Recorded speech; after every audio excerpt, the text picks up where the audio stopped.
also have Davis Islands, as you see right here. And we just got this new video in, thanks to Philippe Fulgencio for sending this in. He took it for us where he lives, and you can see, again, luckily, it looks like the water is, staying in the streets, but creeping in very closely to a lot of these homes are now built up. And they are built up. You're right. Yeah, there are still some that are. But you're looking here. What is that? Davis Boulevard here, sort of the main. That's what I'm trying to get. It looks like Davis. Through.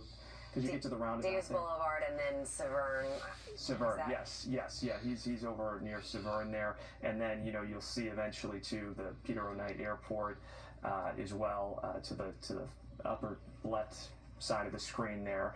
But again, this is Davis Islands, an area that we know, and we were expecting to see this kind of surge. And sure enough, as people are starting to get out here in the daylight hours, who live there are now trying to assess what they're dealing with. And we were watching live this morning too.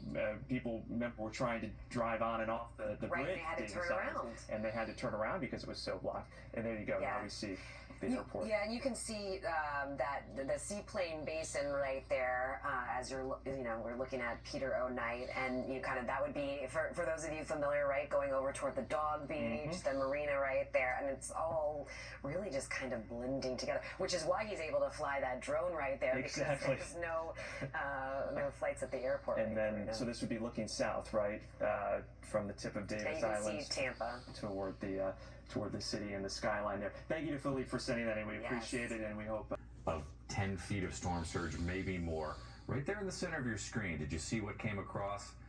That was a dumpster that just went floating as we see this time lapse from Steinhatchee in the Big Bend area. That's Taylor County. That's just a live cam that was showing the time lapse. But at the same time, we also want to talk to one of our reporters who was on the ground in Steinhatchee. That's Melissa Eichmann, who filed this report. We're on Highway 358, that's just right off of 19 and takes you right into Steinhatchee. But this road is now closed. There is a tree blocking the way, and what we can tell you is that we're told on scene here that only residents and only first responders will now be let through this road. Again, a tree is down across that road, and it wasn't the only tree. We saw several trees in our travels here along 19, many of them down into power lines, even some accidents along the roadway too. Again, 358 closed into Steinhatchee, only accessible to residents and first responders, as we are told on scene here in Steinhatchee. Melissa Eichmann, Spectrum News. Melissa, thank you very much. I want to stay in Steinhatchee because I'm watching, and they're just floating through the water. And then in the video I'm watching, the top rigging portion of the boat goes battering into a bridge and then starts bending downwards with the speed that it hit that bridge. When boats go flying during the storm, not good. No, and people can tie off those boats, but again, with those kind of high winds, those rising tides, things like that do happen. All right, 12:19. We want to get another check of our team of meteorologists, specifically Josh Linker. Josh, you've been getting viewer pictures in most of the morning or now into the afternoon hours. What are we looking at here? Well, we're still looking at floodwaters, Aaron and Jeff, across the area, but things are going to be improving. Jennifer from Dunedin sent this one.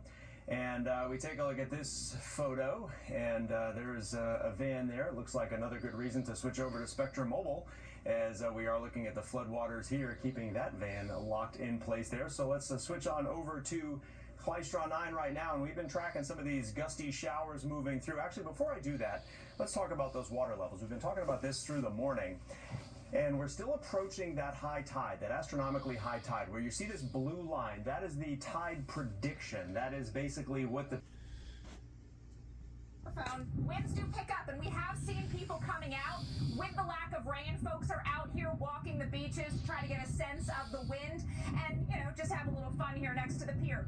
With that said, Beach Patrol, they are going up and down the coast, making sure that people are not in the water, because the water remains a critical danger. Even before Idalia made its way into Florida, we did have, unfortunately, some of those rip current problems with Franklin off the coast. So that was picking up the really rough rip currents, rough surf. We've seen the surf actually back off a little bit. Winds have been out of the south here the last few hours. Earlier, we did have those winds out of the southeast, so a bit of an onshore component.